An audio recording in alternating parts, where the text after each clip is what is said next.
इस मूवी के स्टार्ट में हम 3 साइंटिस्ट को बीच पर जाते हुए देखते हैं, जिनमें से एक आदमी स्टीवन हमें डेड जायंट के बारे में ये स्टोरी सुनाएगा। असल में इस समंदर में एक दिन पहले एक काफी बड़ा तूफान आया था, जिसकी वजह से एक डेड जायंट बीच पर आ गया था। उस डेड जायंट को देखकर फिशरमैन काफी हैरान थे और इसीलिए उस बारे में पुलिस को इन्फॉर्म भी करते हैं, लेकिन कोई भी उनकी बात पर यकीन नहीं करता। लेकिन जैसे जैसे लोग बीच को विजिट करते हैं तो उनके पास सुनाने के लिए सिर्फ जायंट की कहानियाँ थी और अब साइंटिस्ट खुद बीच को विजिट करने का डिसाइड करते हैं, जहाँ वो खुद उस जायंट को अपनी आंखों के सामने देख रहे थे, जिसके बारे में वो काफी बार सुन चुके थे। उस जायंट को देखने के लिए बहुत सारे लोग आए हुए थे वहाँ पर, लेकिन कोई भी उसे टच नहीं कर रहा था क्योंकि सारे उससे डर रहे थे। अब यहाँ पर स्टीवन और उसके आदमी अंदाजा लगाते हैं कि शायद उसका वेट 80 टन के करीब होगा। स्टीवन उनसे कहता है कि जायंट के बारे में मैंने ये सुना है कि उनकी एज का अंदाजा लगाना बहुत मुश्किल है, पर स्टीवन उसके नोज और लिप्स को देखते हुए कहता है कि ये एक यंग जायंट था। वो तीनों साइंटिस्ट उस जायंट की बॉडी के आसपास खड़े होकर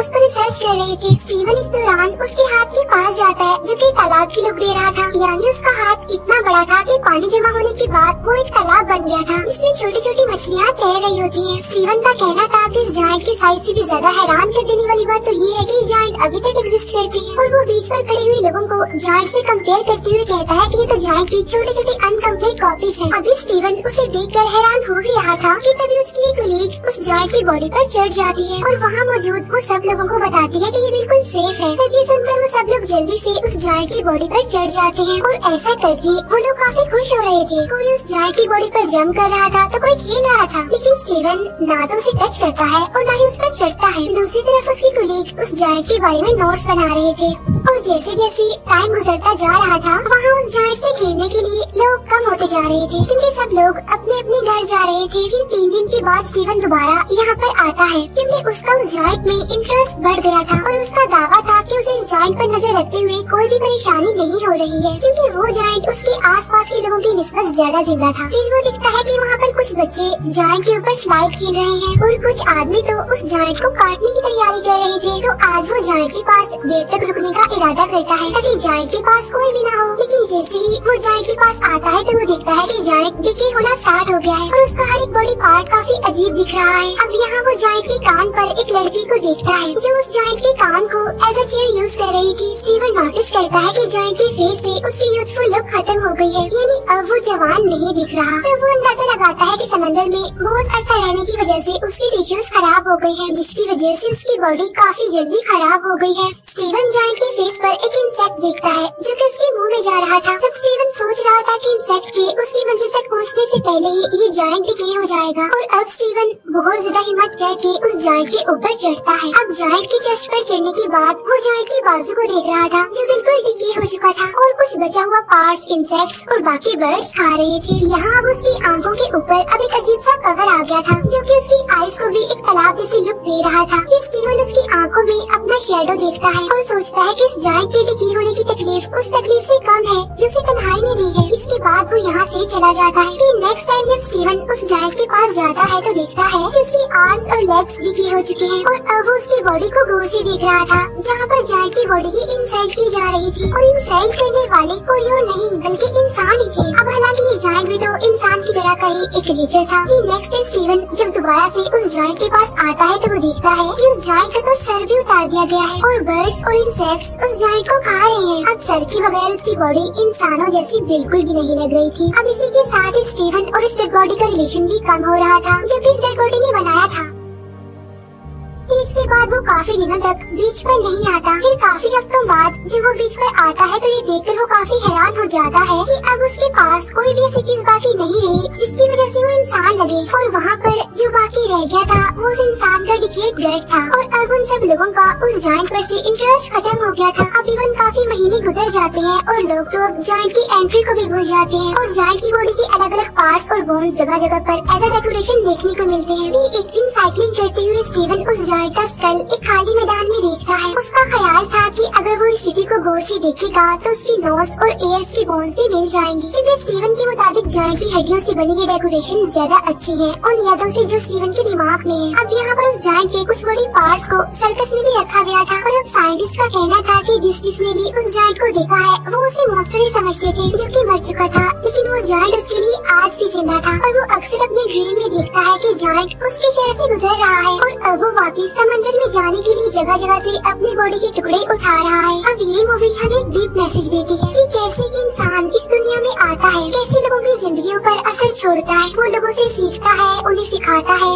लेकिन फिर जब वो इस दुनिया से चला जाता है तो लोग उसे भूल जाते हैं। इवन दिन महीने साल गुजर जाते हैं लेकिन कोई उसे याद नहीं करता। सेम ऐसे ही जैसे हमने इस मूवी में देखा कि कैसे एक जायंट आया और सबके अट्रैक्शन बन गया, लेकिन फिर वही बात, दिन महीने साल गुजर गए लेकिन किसी को वो याद नहीं रहा। असल में यही इंसान की जिंदगी का कड़वा सच है कि जब तक कोई इंसान जिंदा रहता है तो लोग उसे याद रखते हैं, लेकिन अगर वही इंसान मर जाए तो थोड़े ही दिन बाद लोग उसे भुला देते हैं। और अब मैं एक्सप्लेन करूंगी आइस एज मूवी को। इस मूवी के स्टार्ट में हम एक कपल को देखते हैं जो एक न्यू अपार्टमेंट में शिफ्ट हुए थे। उनमें से आदमी जिसका नाम रोब था वो अपने घर में कुछ सामान लाते हुए नजर आता है। मीनवाइल उसकी वाइफ गेल घर में सामान सेट कर रही होती है। गेल को अपने इस न्यू अपार्टमेंट में एक पुराना फ्रिज नजर आता है जो कि लैंडलॉर्ड इस घर में छोड़ गया था। अब गेल उस अगली फ्रिज से परेशान थी, पर रोब उसे कहता है कि पुरानी टेक्नोलॉजी में जरूर कुछ अमेजिंग होता है, जिस पर गेल काउंटिंग वे में कहती है हाँ ये अगली सी मोटर जो उसके ऊपर लगी हुई है। अब गेल यहाँ पर न्यू फ्रिज रखना चाहती थी, लेकिन रोब अभी न्यू फ्रिज अफोर्ड नहीं कर सकता था। गेल अपने हस्बैंड की चालाकी को मजाक में उड़ा देती है। अब वो दोनों इस इश्यू को यहीं पर छोड़कर ड्रिंक एंजॉय करने का सोचते हैं, क्योंकि वो शिफ्टिंग करते हुए काफी थक चुके थे। अब जैसे ही रोब फ्रिज में आइस लेने जाता है तो उसे फ्रिज आइस जंग से ढका हुआ नजर आता है। फिर आखिर वो बड़ी मुश्किल से एक क्यूब निकाल कर अपने ड्रिंक में डालता है। वो दोनों मिलकर बैठते हैं और अपने नए घर की खुशी को सेलिब्रेट करते हैं। अब ड्रिंक की एक सिप लेने के बाद रोब को आइस में कोई अजीब सा स्ट्रक्चर नजर आता है और जब उसे रियलाइज होता है कि वो एक जानवर है तो उसे अपनी आंखों पर यकीन नहीं होता। वो आइस क्यूब गेल को दिखाता है और पूछता है क्या सच में इसमें कुछ है। तब गेल जल्दी से मैग्नीफाइंग ग्लास लेकर आती है। वो एक छोटे से क्रिएचर को आइस क्यूब में फ्रीज देखते हैं। वो दोनों उस क्रिएचर को देखकर काफी हैरान और कंफ्यूज थी, क्योंकि वो बहुत छोटी थी। वो नोटिस करते हैं कि इस छोटे से क्रिएचर को हंट किया गया है, क्योंकि उन्हें उसकी बॉडी में स्पेयर्स यानी नेज़े नजर आते हैं। तब ये देखकर वो ज्यादा हैरान परेशान हो जाते हैं और अब गेल जल्दी से जाकर फ्रिज से सारी आइस निकालती है। तो यहाँ पर रिवील होता है कि इस फ्रिज के अंदर एक पूरी मिडिल एज सिविलाइजेशन वर्क कर रही है। फ्रिज के अंदर टाइम बहुत तेजी से गुजर रहा था, यहाँ का एक सेकंड गुजर रहा था तो वहाँ की हफ्तों गुजर रहे थे। अब ये देखकर वो दोनों हस्बैंड वाइफ काफी हैरान थे और वो ये भी सोच रही थी कि ऐसा पॉसिबल कैसे हो सकता है। अब वो शहर के अंदर जो लोग थे वो भी इन दोनों को बड़े गौर से देख रहे थे। अब क्योंकि वो छोटे से थे इसीलिए वो इन दोनों को जायंट समझ रहे थे, लेकिन फिर भी लोगों को इनके यहाँ पर होने से कोई प्रॉब्लम नहीं थी। फिर कुछ देर बाद रोब उस छोटे से क्रिएचर को अपने घर के प्लांट में दफन कर देता है। वो छोटा सा क्रिएचर जिन्हें सबसे पहले आइस क्यूब से मिला था। इस बात पर गेल उसका दोबारा मजाक उड़ाती है। इसके बाद जब वो दोबारा फ्रिज खोलते हैं तो देखते हैं कि अब वो शहर मिडिल एज से इंडस्ट्रियल एज में चेंज हो गया है। वो भी सिर्फ इतने से ही टाइम में, क्योंकि वो सिर्फ थोड़ी ही देर के लिए फ्रिज से दूर हुए थे, लेकिन उस शहर में तो सदियां गुजर गई थी और अब उनके देखते ही देखते वहाँ पर कुछ ही मिनट्स में बड़ी बड़ी बिल्डिंग्स बन गई थी। अब ये देखकर रोब काफी उदास था, क्योंकि वो उस टाइम को मिस कर रहा था जो उन्होंने स्टार्ट में देखा था। वो सोच रहा था कि फ्रीजर के अंदर के लोग उन्हें क्या समझते हैं, क्या वो इन्हें गौर तो नहीं समझ रहे।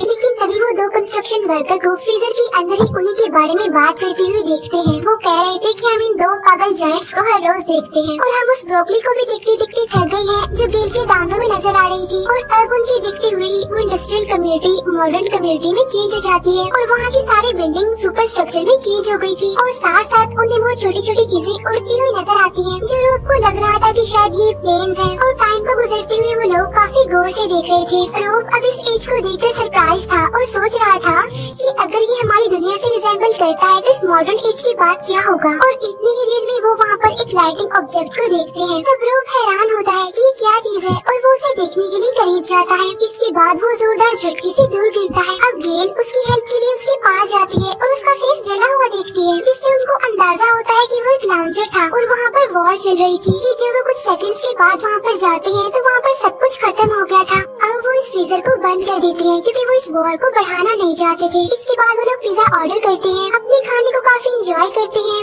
और अब उनको तकरीबन 1 घंटा गुजर गया था। उन्होंने अभी तक फ्रिज को खोल कर नहीं देखा था कि वॉर खत्म हो गई है या फिर नहीं। अब रोब कहता है कि हमें उस फ्रिज को दोबारा खोलना चाहिए, लेकिन इस बार वो शायद डर रहे थे। वो वहाँ पर सब कुछ खत्म हुआ देखने से डर रहे थे, लेकिन जब वो फ्रिज खोलते हैं तो वो काफी हैरान रह जाते हैं ये देखकर कि वहाँ पर वॉर खत्म हो गई है और छोटे छोटे इंसानों ने सब कुछ रिकवर कर लिया है। वो वहाँ छोटी छोटी फ्लाइंग कार्स को भी देखते हैं जो कि सिटी में पर्ल्स की तरह लग रही थी। वो सिटी की इस स्टेज को अपने फ्यूचर से कंपेयर करते हैं।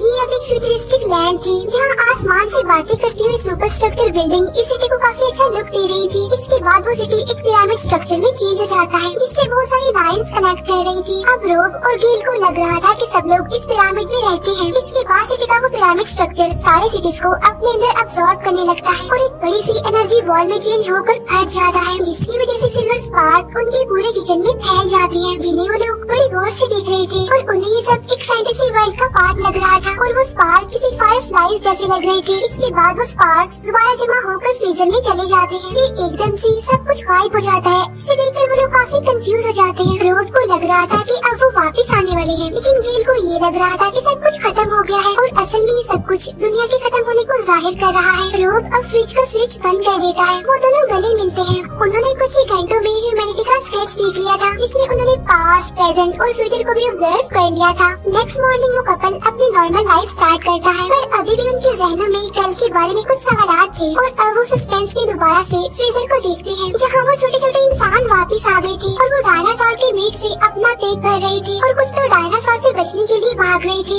यानी अब ये ह्यूमैनिटी का स्टार्ट दिखाया जा रहा है। अब यहाँ इस कपल को दिखाते हुए ये मूवी भी एंड हो जाती है, जो अब दोबारा नेचुरल हैबिटेट में रहने वाले उन छोटे छोटे ह्यूमंस को देखने में बिजी हो गए थे। असल में ये मूवी हमें इस दुनिया की क्रिएशन, एवोल्यूशन और एंडिंग का कॉन्सेप्ट देती है, जिसमें इंसान के नेचुरल हैबिटेट से मॉडर्न एज तक का सफर बहुत अच्छे से एक्सप्लेन किया गया है। इस स्टोरी में वो फ्रिज जहाँ हमें मैनकाइंड की एज का कॉन्सेप्ट देता है, वही वो कपल हम इंसानों के बिहेवियर को शो करता है। यानी जब फ्रिज में वॉर शुरू हुई तो उन लोगों ने फ्रिज को बंद कर दिया और अपने आप में ही बिजी हो गई और ये चीज इंसान की दुनिया को लेकर केयरलेसनेस को शो करती है और लास्ट में लाइफ का उस पावर बॉल की शक्ल में डिसअपीयर होना ह्यूमैनिटी की एंडिंग को शो करता है और ये मूवी भी यहीं पर एंड हो जाती है।